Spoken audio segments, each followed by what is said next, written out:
Babulelim köyünde Hasan Efendi'nin torunu Hatice teyzenin yanındayız. Hatice teyze merhaba, nasılsın? Elhamdülillah rahatım. Kaç yaşındasın Hatice teyze? 65, 66 işte böyle. He. Allah uzun ömürler versin sana. Evet. Hatice teyze, şimdi bu elinde ayetler var. Elinde bir tane Allah yazısı var. Arkanda bu güzel celaliyeler var. Ayet-el kürsüler var. Ondan sonra bunları kim yaptı? Bunları kim dokudu? Sen mi işledin Vallahi bunları? Kimsini ben dokudum, kimsini de gelinim etti. He. Şimdi bu kilimler var yerde. Aynalı çuvallar var. Bunları kaynanamın. Kaynanan kendi mi yaptı? Sandıda dokutmuş bunları kaynanam. Sandıda dokutmuş. Kim dokumuş acaba sandıda? Vallahi bilmem. Sen dokuyamaz mıydın bundan? Benim aklım yetmez. Kendi ben gelmezden evvel dokutmuş etmiş. Oo. Ya. Yani nereden baksan bir 60-70 senelik bir şeydi. Ya. 100 sene 100. He, 100 sene. Muhtar 100 sene değil bak. Peki bu elindeki Allah yazısı. Bunu sen mi işledin? Benim gözüm görmüyor. Hasıl olduğunu bilmiyorum ki ne sadece. Mıhmelden üzerinde Allah Bu Celle Celaluhu yazıyor. muhtemelen boncuklarını ben diktim. Sen diktin. Bu ayet-el kürsüler var. Arkada bir tane He. ayet-el kürsü var. Kul huvallahu ahad var. Bunlar elden. Sen mi diktin bunları hepsini? Kimini gelinim dikti, kimini ben diktim. Peki genç kız mıydın o zaman, evli miydin?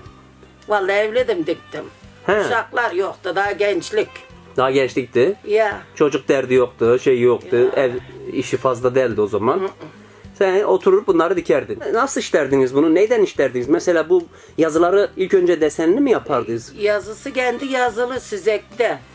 Süzek de gelir. Ya süzekte şekil iplik, He. kara iplik, boncuk ne şekilse yazı ona göre boncuğunu diker. Mesela sen şimdi buna beyaz boncuk koymuşsun. He. Bunu Kara iplik. kara iplikten dikerdiniz. He. Yeri bunun da mıhmel mi? Kadife. He. Peki bu bir tane de sağ tarafında Kul huvallahu ahad var. Evet. Sarı boncuktan yapmışsın. Yeri siyah mıhmel. Peki onu da mı sen yaptın? Yok, onu gelinim yaptı. Sada sarı boncuk mu?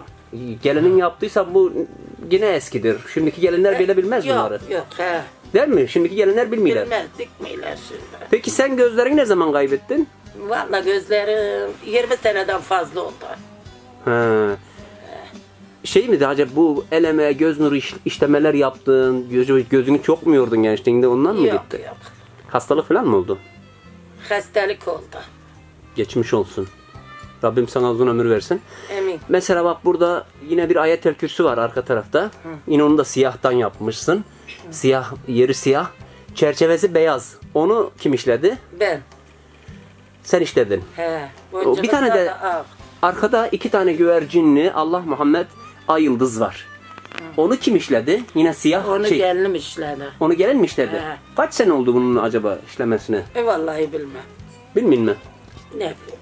He. Sen oldu bekledi. Yine vardır belki 30-40 sene. Çünkü yeni gelenler bunu bilmez. Yok. Kaynanan bu kilimleri senin için mi işletmiş, kendi evi için mi işletmişti? Kendi evin işliği. He. Ben de geldim. Sana hediye, Yaşadık. Sana ömür kaynanam geçindi, bunlar kaldı. sana hediye mi etti? Dedi ki bunlar benden sonra senin mi dedi? He. Başka gelinlere de verdi mi? Yok. Sen Ona kıymatlı mıydın? 2 gelini vardı, ona vermedi. Sen kıymatlıydın o Kendi zaman. benimle oturdu. Benim yanımda kaldı. Din ki sen kendinin yanında o zaman kıymatlıydın belki. Geline He. bakıydın. Ya. Değil mi? He. Şimdi bir gelinlerin sağ bakayım mı peki? Güldüğüne göre. Elhamdülillah, çok şükür. He. Gelinlerim de bana bakıyor. Bakıyorlar değil mi? Ya. O zaman bunlar şimdi Allah senden sonra da gelinleriniz olsun. cümlemizden. Peki bunlar şimdi senden sonra gelinlere mi kalacak? Gelinlere kalacak. Yani edeceğim, kabire mel gideceğim. Var. Kaç tane var şimdi gelinin? Gelinim He? 4 tane. Hangisine vereceksin? Valla ben öldükten geri pelitsinler. Yok. Kaynanan bak öbürlerine vermemiş. He. Bakana vermiş. Sen hepsine verme. Vallahi ne bileyim. Onlar şimdi hepsine verirsen kıymatını bilmezler. Sana bakan kıymatını bilir. Bilir, tamam. He? He. Bildin mi? He. Öyle mi? Beni çok seletme. Benim kalbim yorgun. Peki. He, Bunlar için teşekkür etti. Eline sağlık. Çok güzel işlemeler Sen de yapmışsın. eline sağlık. Kilimlerin, celaliyelerin. He. Valla bu celaliyeler kıymatlı. Bunların kıymatını sen bildiğine göre kaynanan Şimdi değerliymiş bunları yanında. bütün ben asardım da. Halep'te. Burada yerimiz yok. Buraya har asacağım. Başka da evimiz yok. Bir evin içindeyiz. Buraya da asa burada ne güzel durur. Bak bu evin içine kendini sağına soluna alsana ne güzel. Vallahi. Orada burada kırılacağına hiç olmazsa duvarda tertemiz kalırlar. Eline yüreğine sağlık. Sağ ol. Evet değerli izleyenler, Babulelim köyündeydik. Hatice teyze bu celeriyeleri bir kısmını kendisi işlemiş, bir kısmını kaynanası yapmış. Bunlar Sandı'da yapılmış. Sandı köyünde külhacılık varmış eskiden. Tahalar yaparmış bunu Sandı köyünde. Onların son temsilcisi bundan 5-6 sene mi? 7-8 sene önce öldü. Allah rahmet eylesin. Şimdi yapan da kalmadı. Bugün Hatice teyze bize sağ olsun kendi çeyizini çıkardı. Kaynanasından kalan bu kilimleri de bize gösterdi. Teşekkür ederim.